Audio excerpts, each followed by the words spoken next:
नमस्कार दोस्तों, एक बार फिर से आप सबका स्वागत करती हूँ द हॉरर सिटिंग्स के एपिसोड नंबर 4 में। आज की जो कहानी है वह बिहार के एक छोटे से गांव की है, जो कि जितेंद्र यादव नामक एक लड़के ने हमें भेजी है। तो आज की कहानी ज़्यादा देर न करते हुए जितेंद्र की ज़ुबानी ही मैं आपको सुनाने जा रही हूँ। आप सब ध्यान से सुनिए और डरने के लिए तैयार रहिए। गांव में सूरज डूब चुका था। रात का अंधेरा ऐसा कि हाथ को हाथ न दिखे। बाबूजी, चाचा और कुछ गांव वाले घर के बाहर लालटेन की मध्यम रोशनी में गप्पे लड़ा रहे थे। तभी चाचा की साली, जो नहर के पास बस से उतरी थी, अपने 6 साल के बेटे के साथ पैदल गांव की ओर आ रही थी। रात के 9:30 बज चुके थे। गांव में बिजली का नामो निशान नहीं था, सिर्फ सन्नाटा और जंगल की साए साए आवाज। उसे 2 किलोमीटर पैदल चलकर गांव आना था, फिर 3 किलोमीटर और चलकर अपने घर जाना था। चाचा ने कहा, अंधेरा घना है, चलो उसे थोड़ा छोड़ आते हैं। बाबूजी, चाचा और पड़ोस के एक और चाचा तीनों लालटेन लेकर निकल पड़े। रास्ता वीरान था, रेल की पटरियां बीच में पड़ती थी और चारों तरफ एक घना जंगल। हवा में ठंडक थी और पेड़ों से अजीब अजीब आवाजें आ रही थी।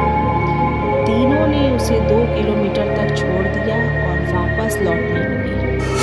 उनके मन में एक अजीब सी बेचैनी थी। वापसी में रेल पटरियों के पास कुछ गड़बड़ हुई। दूर से एक लालटेन की रोशनी दिखी जो भग-भग जल रही थी, जैसे तेल खत्म होने वाला।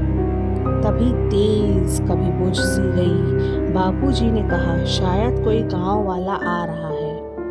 लेकिन जैसे ही वे पास पहुंचे, रोशनी गायब हो गई। अचानक हवा रुक गई और एक ठंडी सिहरन दौड़ पड़ी। पीछे से कदमों की आहट आई, धीमी थी मगर साफ सुनाई दी। चाचा जी ने पीछे मुड़कर देखा, परंतु कुछ भी नहीं था। उन्होंने कहा, कौन है? बाबूजी ने भी जोर से चिल्लाया, लेकिन जवाब में सिर्फ एक ठंडी हंसी, जो कि काफी कर्कश और डरावनी थी।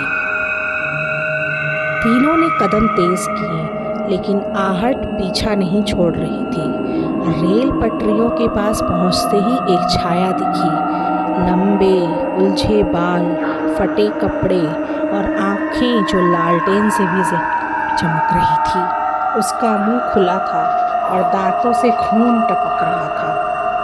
वो बोल रही थी, मेरा बेटा, कहाँ है मेरा बेटा? उसकी आवाज़ हवा में गूंजी, जैसे सैकड़ों आत्माएं एक साथ चीख रही हैं। गांव की पुरानी कहानी थी, जब एक बुढ़िया हुआ करती थी जो डायन बनने की साधना कर रही थी। उसने अपने गुरु को गुरु दक्षिणा में अपना पहला बेटा देने का वादा किया था, लेकिन जब समय आया उसने बेटा नहीं दिया। गुरु ने श्राप दिया और उसके श्राप से वह पागल हो गई। कहते हैं वो मरने के बाद भी रेल पटरियों के पास भटकती रहती है, और जो भी रात में वहां जाता है वह उसे अपने साथ ले जाना चाहता है।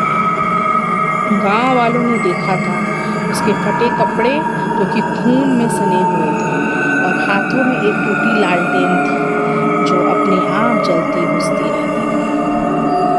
तीनों दहशत से भागे। लालटेन गिर गई और अंधेरे में साफ उनकी सांसों की आवाज सुनाई दे रही थी। पीछे से वो कर्कश हंसी फिर गूंजी। रेल की पटरियों पर एक ठंडा हाथ चाचा के कंधे पर पड़ा। छोड़ दे मेरा बेटा, छोड़ दे। चाचा ने चीख कर हाथ हटाया और तीनों किसी तरह गांव पहुंचे।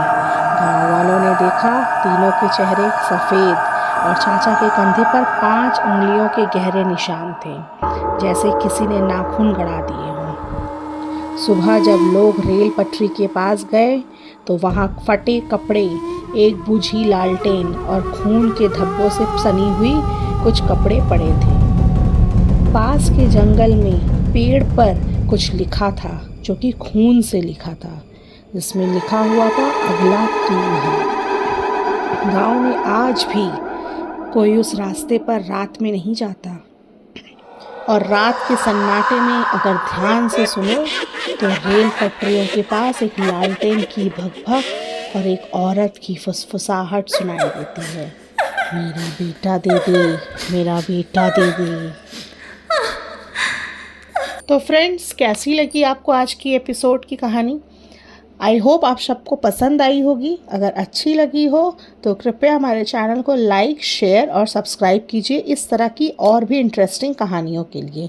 या अगर आपके पास भी इस तरह की भौतिक कहानियों का स्टॉक है तो आप हमें लिखकर अथवा बोलकर हमारे दिए गए मेल आईडी पे हमें मेल कर सकते हैं। आपको मेल आईडी डिस्क्रिप्शन में मिल जाएगी। Thank you.